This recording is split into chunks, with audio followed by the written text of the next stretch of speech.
Bem, boa tarde.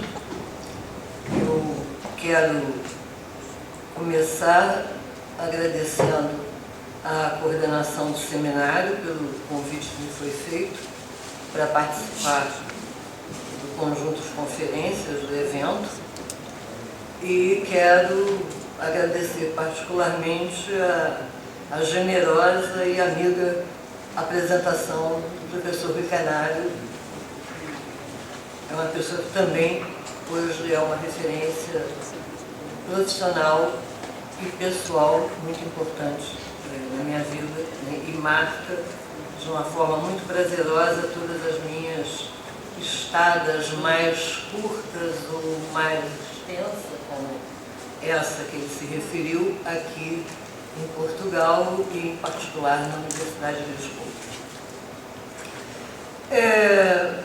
Eu entendi essa conferência como uma oportunidade de partilhar reflexões que eu venho empreendendo atualmente acerca de questões relativas à educação de jovens e adultos da classe trabalhadora.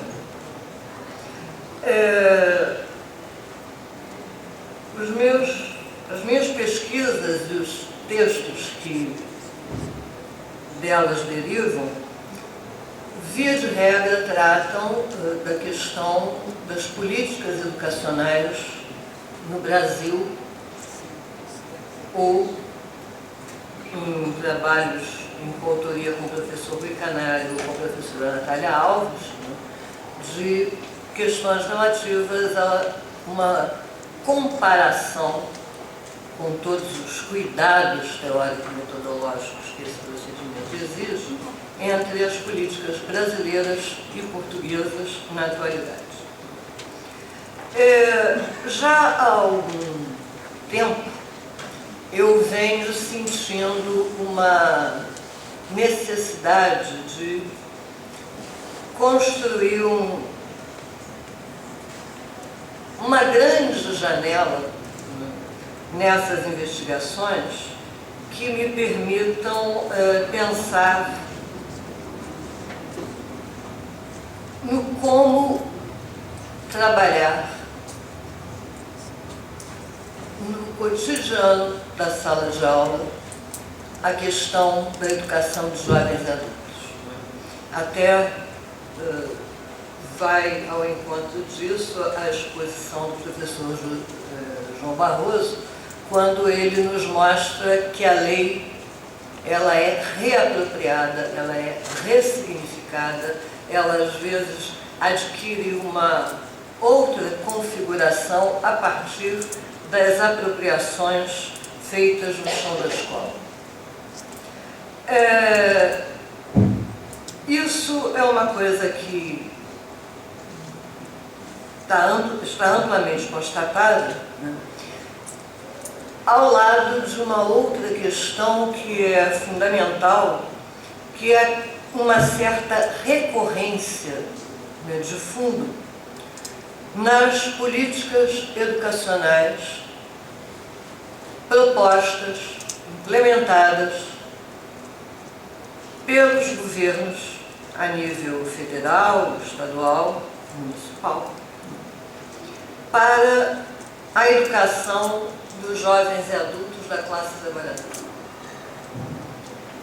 E a sensação que me fica, pensando a nível macro, não pensando nessa apropriação local, é de que sempre que nós nos debruçamos na análise das políticas educacionais para jovens e adultos trabalhadores, e aqui eu estou referindo a jovens e adultos trabalhadores porque é a minha área de investigação, mas eu falo das políticas educacionais para a classe trabalhadora como um todo, para seus filhos, etc.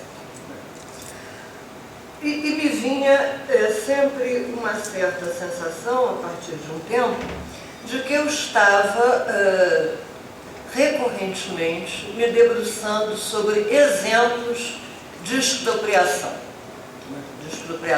de direito ao conhecimento. E veio ao encontro dessa minha reflexão uma leitura, talvez um pouco tardia, que eu fiz de um pensador russo, Suchodolsky, que afirma algo que eu penso que pode produzir uma identificação com muitos de nós. E ele diz no trecho que eu trago: em todas as ocasiões em que a burguesia se vê forçada a reconhecer que as relações capitalistas são inadequadas, tenta demonstrar com argumentos educativos que são inadequadas porque os homens não são bons e que essas relações melhorarão quando os homens se tornarem melhores. Ora, para não irmos longe, se nós percorrermos a programação das sessões paralelas, né, de ontem e de hoje, aqui do nosso seminário, né, penso que essa programação está crivada de exemplos que ilustram a afirmação do Suchodolsky. A burguesia, diante da crise, mais uma que ela própria gera, atribui à classe trabalhadora a responsabilidade pela sua não suficiente qualificação e promete que a vida vai melhorar quando os trabalhadores estiverem melhor qualificados. Ora, não é outra, por exemplo, a base ideológica da teoria do capital humano, que foi revisitada pelo Capital nas últimas décadas no Brasil e em Portugal, mas não só. Ora, foi precisamente no âmbito dessas pesquisas que eu realizo, né, com o objetivo de desvelar esse caráter das políticas educacionais, né, que tem uma marca forte de permanente construção e manutenção da hegemonia, né, que eu senti a necessidade de me apropriar de uma indicação muito fecunda de Gramsci, né, quando ele nos ensina, pautado numa categoria fundamental do materialismo histórico, que é a contradição, que nós devemos atuar e pensar politicamente, né, articulando o otimismo da vontade com o pessimismo da inteligência. Disso derivou um movimento meu de uma busca que eu qualifico como preliminar, né, de diálogo com teóricos aos quais eu me referi no resumo, né, que está no catálogo do evento, né, trabalhando na minha intervenção com Gramsci, com Thompson, com Álvaro Vieira Pinto, com Derneval Seviane e com Newton Duarte. E aí eu peço desculpas porque eu esqueci de colocar no resumo, né, a também importantíssima contribuição de Vygotsky, do qual eu vou tratar, mas infelizmente não registrei no resumo que enviei para a coordenação do evento. Ora, para apresentar as minhas ideias, eu organizei 4 pontos orientadores. Num primeiro, eu vou tecer algumas considerações iniciais sobre a educação de jovens e adultos, trabalhadores. Depois eu vou tratar da questão da experiência de classe. A seguir, vou abordar a questão da relação do trabalho e do conhecimento a partir da contribuição de Vygotsky. E, finalmente, vou fazer algumas brevíssimas considerações a respeito do ensino integrado na educação de jovens e adultos, a título de conclusão.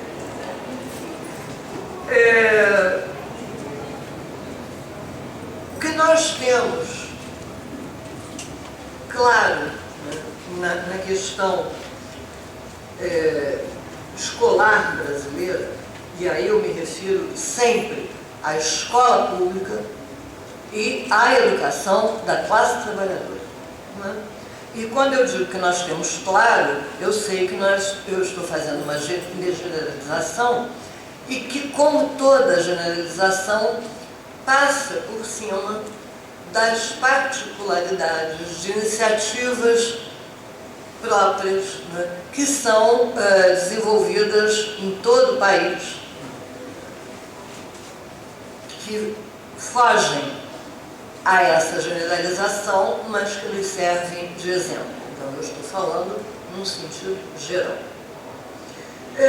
E nesse sentido geral, a educação de jovens e adultos no Brasil, ela se caracteriza marcadamente pela banalização do conhecimento e também por exercer uma função de controle social, que se associa até hoje a uma tentativa de imposição de um padrão cultural centrado na negação da experiência da classe trabalhadora.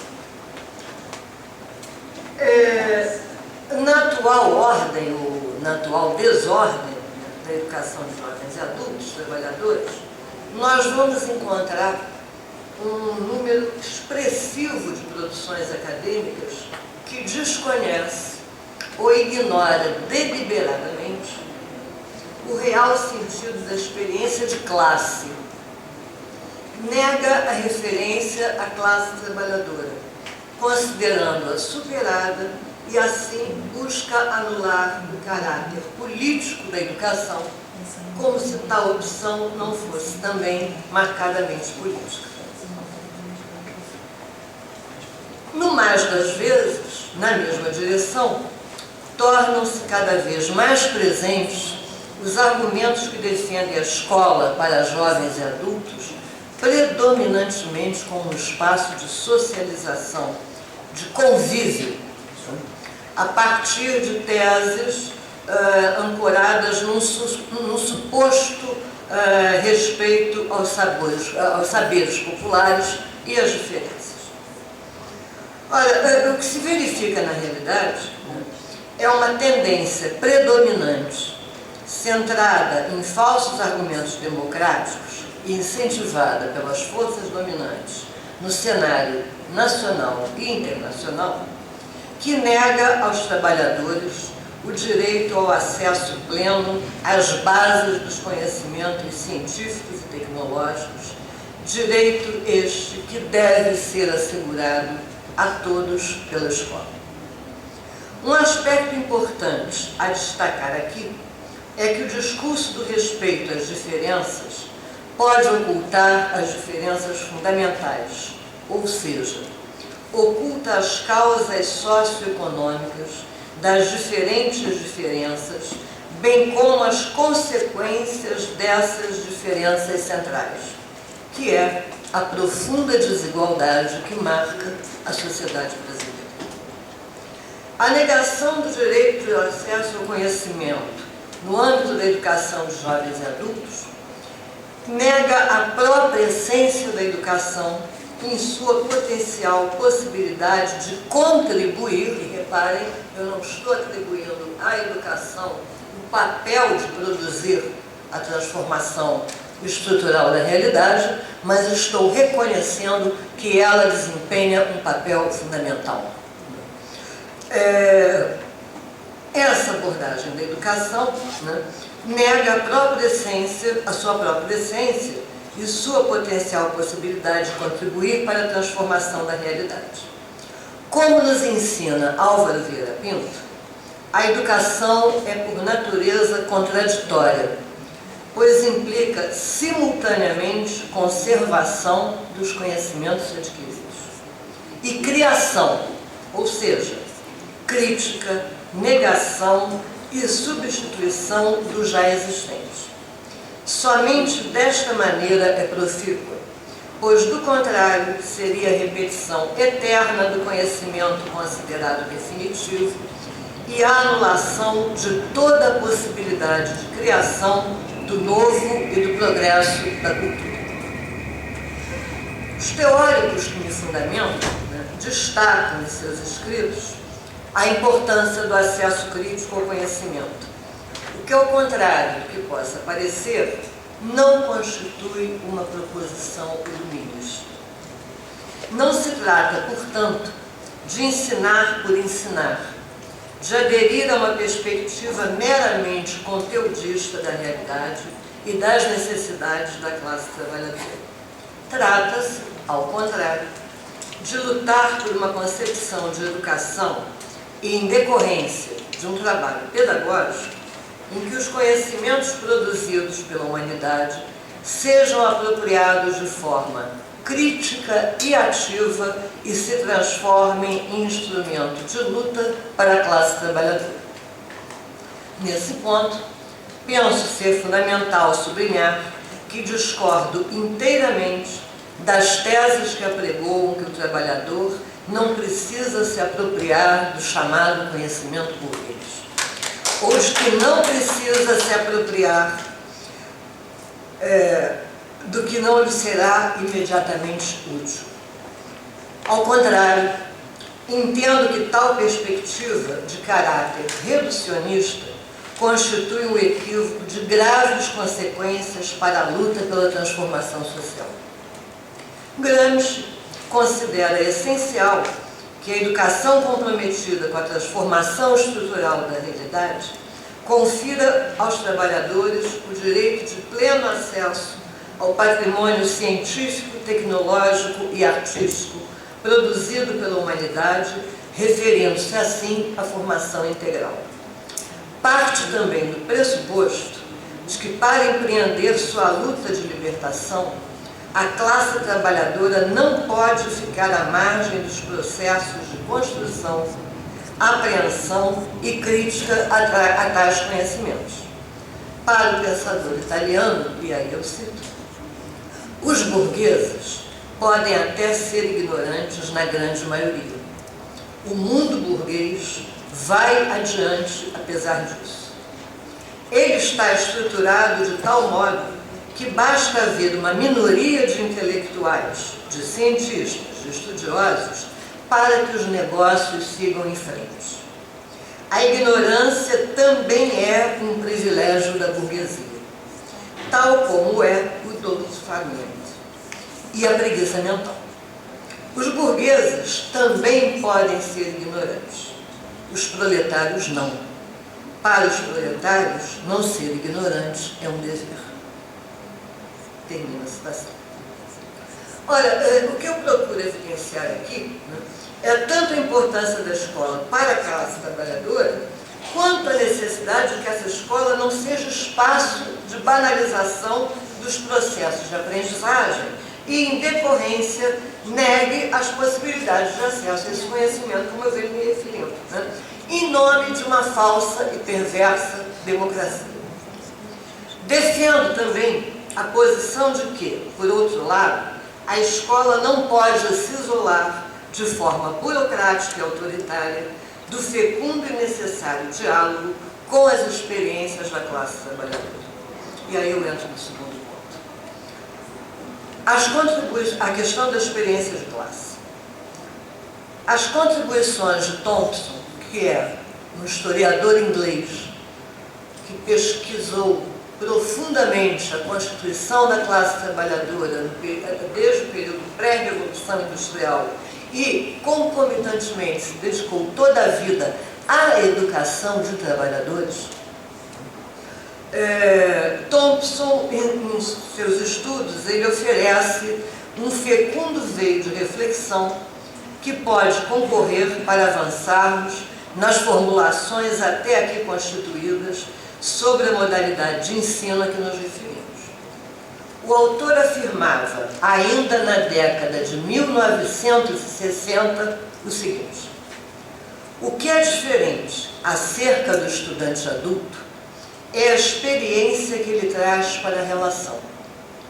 A experiência modifica, às vezes de maneira sutil e às vezes mais radicalmente, todo o processo educacional. Influencia os métodos de ensino, a seleção e o aperfeiçoamento dos mestres e o currículo, podendo até mesmo, e aqui eu sublinho, podendo até mesmo revelar pontos fracos ou omissões nas disciplinas acadêmicas tradicionais e levar à elaboração de novas áreas de estudo. Encerra a citação. A afirmação de Thompson, ela tem o potencial de possibilitar o revolucionamento das concepções de educação, de escola e de fazer pedagógico. Ela nos oferece um amplo espectro de possibilidades para a reflexão e a ação no âmbito da educação de jovens e adultos. Trata-se fundamentalmente do reconhecimento da influência decisiva que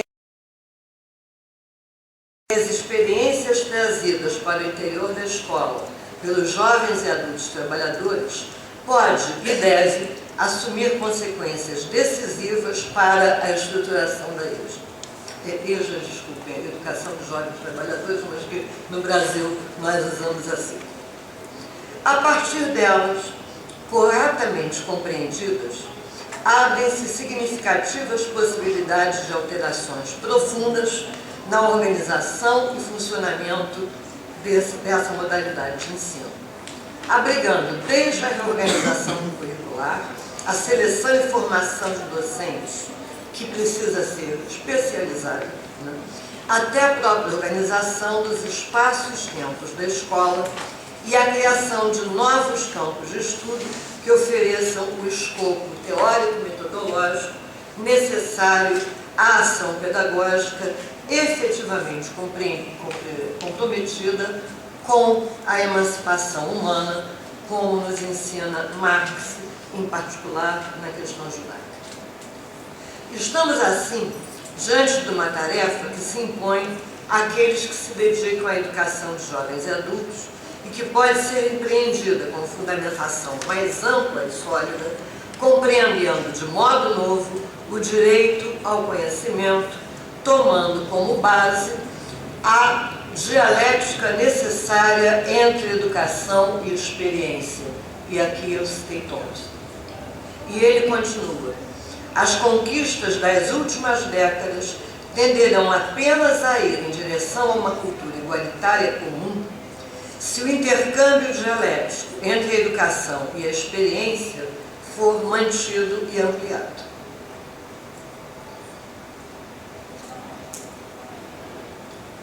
É importante ter claro que a valorização da experiência como estruturante da ação educativa não se circunscreve àquela vivida por indivíduos desencarnados de sua origem de classe. Tal perspectiva é claramente explicitada, tanto por Gramsci quanto por Thompson em seus escritos. Aqui é fundamental deixar claro que o conceito de experiência integra diferentes conjuntos de ideias pedagógicas que constituem, como toda proposta educacional, expressão de diferentes projetos societários. Brevemente aqui podemos mencionar como exemplo histórico o conceito de experiência, tal como formulado por Dewey, filósofo e educador americano. Para Dewey, a experiência é concebida como algo imediato, destituído de historicidade. Assim, a escola deveria reproduzir uma sociedade ideal e assumir a função reguladora da sociedade real. De acordo com essa perspectiva, os alunos deveriam ser portadores de experiências previsíveis e compatíveis com um modelo também ideal de aluno. Tal concepção de experiência, a qual muitos recorrem atualmente, é firmemente criticada por Saviani ao ressaltar que essa perspectiva não leva em conta a importância dos condicionantes sócio-históricos da educação. Ao contrário, a concepção de experiência que nos referimos não deriva de uma perspectiva idealizada, nem de aluno, nem de sociedade. Entendemos a experiência de classe como elemento central que convoca a escola a reconhecer as múltiplas contradições da sociedade de classes historicamente construída. Assim, na perspectiva do materialismo histórico-dialético, as experiências que ocorrem para a escola não são idealizadas, são aquelas concretas, vividas pelos trabalhadores em sua situação de classe, pois os alunos e também os professores da EJA não são e nunca serão sujeitos desencarnados. Essa perspectiva não implica negar a importância da escola, e isso é fundamental para que eu avance na minha reflexão. Eu sou uma intransigente defensora da escola pública, né, como espaço precípuo de socialização do conhecimento da classe trabalhadora. Bom, então eu não nego a importância da escola, mas eu entendo, por outro lado, que é necessário que a escola também não negue nem ignore o conjunto de saberes socialmente construídos nas experiências inerentes à própria produção permanente da existência, vivenciadas direta ou indiretamente por todos os jovens e adultos trabalhadores. É preciso também deixar bastante claro que não partilho da visão romântica e idealizada de valorização a priori dos saberes experienciais, mas entendo que acolhê-los como base dos processos de ensino-aprendizagem é fundamental para a apropriação e construção do conhecimento. Trata-se, assim, de um processo pedagógico consciente e sistemático que pode e deve evidenciar as potencialidades desses saberes, bem como as suas incompletudes e também os seus equívocos, num permanente e fecundo tensionamento. Nesse ponto, se faz necessário recorrer mais uma vez a Gramsci para compreender de forma clara o que afirmamos assim.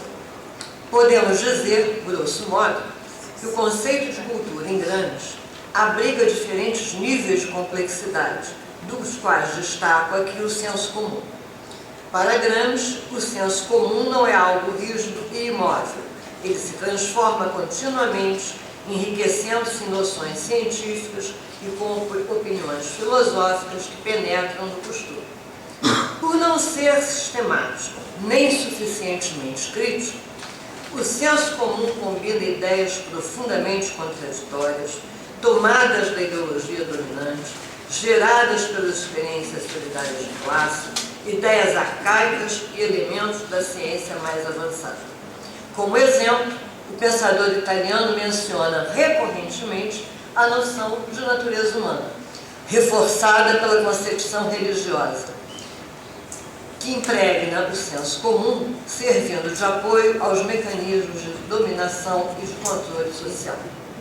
Gramsci, contudo, não deixa também de ressaltar a importância do que denomina núcleo sadio do senso comum, no qual reside a capacidade de construção de uma nova concepção de mundo, coerente, crítica e, portanto, capaz de se constituir como base das transformações da realidade de exploração.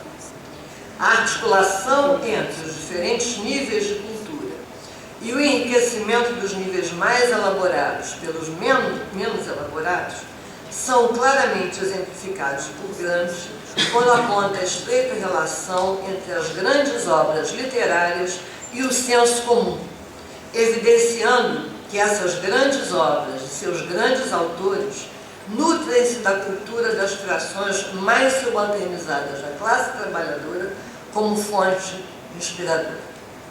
De acordo com essa perspectiva, e eu cito Gramsci, a cultura não pode ser compreendida como um saber enciclopédico no qual o homem é visto apenas sob a forma de um recipiente a encher e entupir de dados empíricos, de fatos brutos e desconexos, que ele depois deverá classificar em seu cérebro como colunas de um dicionário, para poder, em seguida, em cada ocasião concreta, responder aos vários estímulos do mundo exterior, Isso Gramsci escreveu na década de 1920.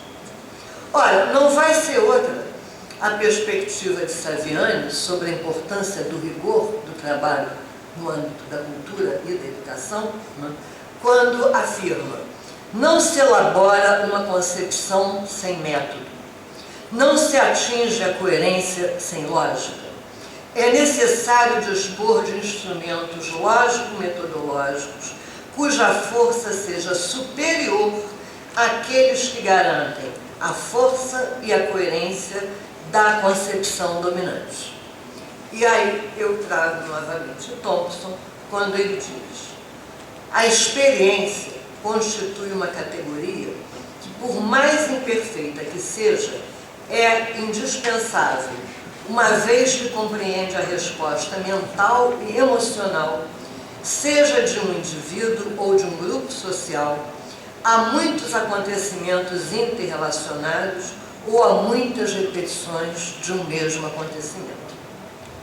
Sobre esse aspecto, nos acrescenta uma referência a Newton Duarte, que afirma: se não possuirmos um critério para identificarmos o que é mais desenvolvido do que é menos desenvolvido, a primeira coisa que deveríamos fazer seria admitirmos que a atividade educativa é desprovida de sentido.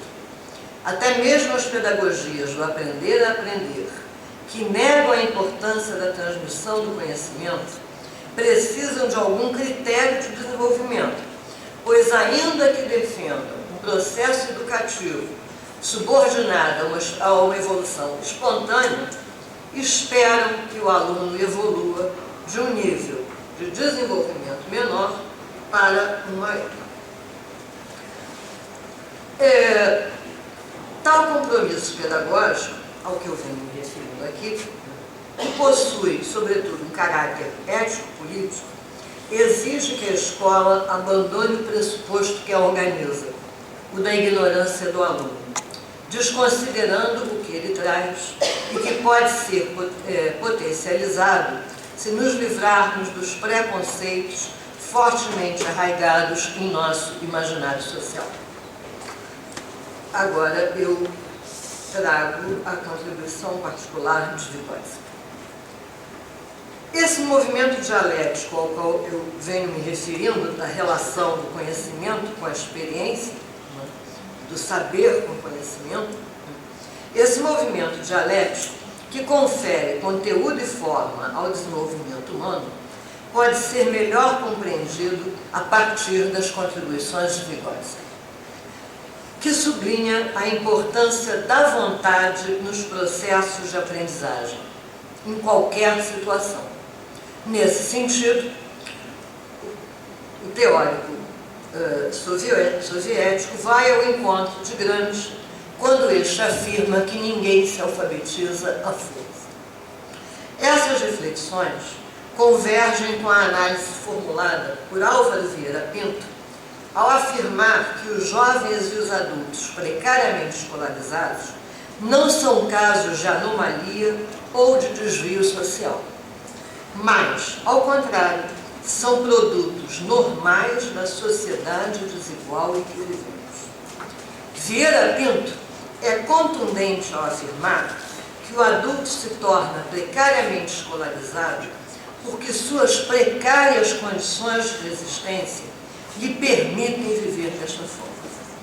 A essa reflexão, podemos acrescentar que o Estado, enquanto gestor prioritário dos interesses da burguesia, administra as formas precárias de vida e as formas precárias de educação de acordo com as necessidades e interesses dominantes, seja no que se refere à preparação da força de trabalho, seja no que diz respeito às cada vez mais intensas necessidades de controle social.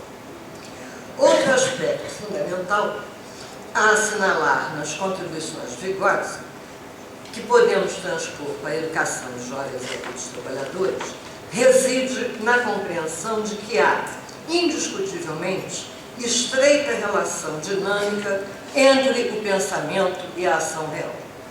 É nesse processo que os seres humanos, em maior ou menor grau, mas sempre exercem sua capacidade de criação. Para Vygotsky, eu cito, a criação não existe apenas quando se criam grandes obras históricas, mas por toda parte em que o homem imagina, combina, modifica e cria algo novo, mesmo que este novo se pareça a um grãozinho se comparado às criações dos gênios.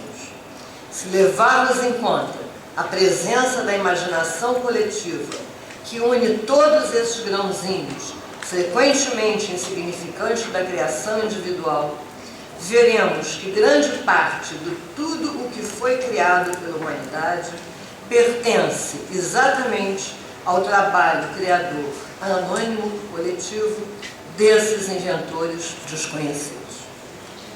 Ainda segundo Vygotsky, é necessário não ignorarmos o fato de que o cérebro não é apenas o órgão que conserva e reproduz nossa experiência anterior, mas também o que combina e relabora, de forma criadora, elementos da experiência, erigindo novas situações e novo comportamento.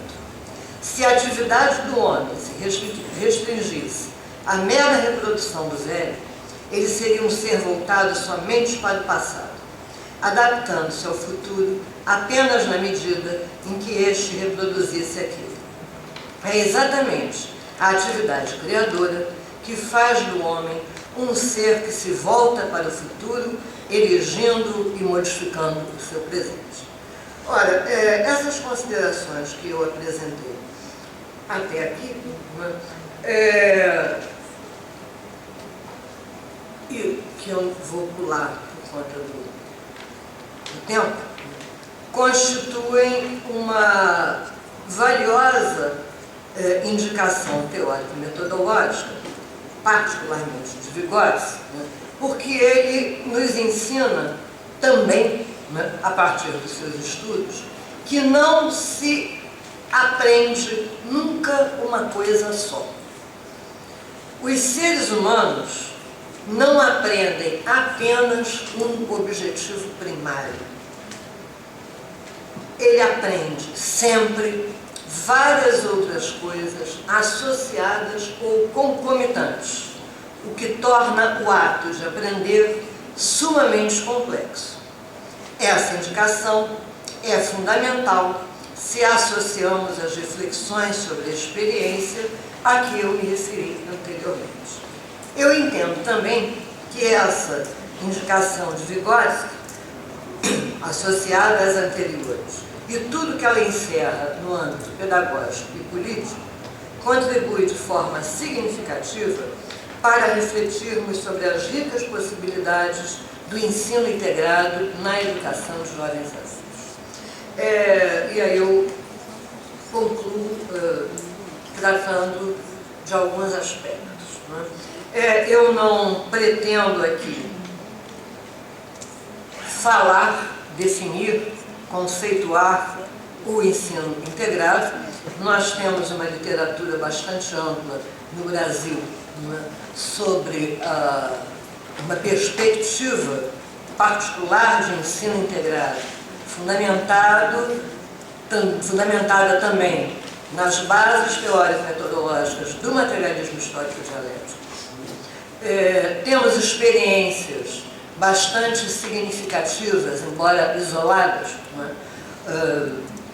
desde a Escola Politécnica de Saúde Joaquim Venâncio, da Fundação Oswaldo Cruz, no Rio de Janeiro, até as escolas de ensino integrado, às quais o Ronaldo se referia ontem, lá no Pará, e algumas iniciativas empreendidas no âmbito do PROEJA, entre outras. Mas não é, então nós temos um acúmulo sobre isso. Mas eu quero trazer apenas algumas reflexões para que se possa refletir, à luz do que eu apresentei, a complexidade e a riqueza do ensino integrado. Ora, o Saviani, e para isso eu preciso fazer uma referência à questão do trabalho.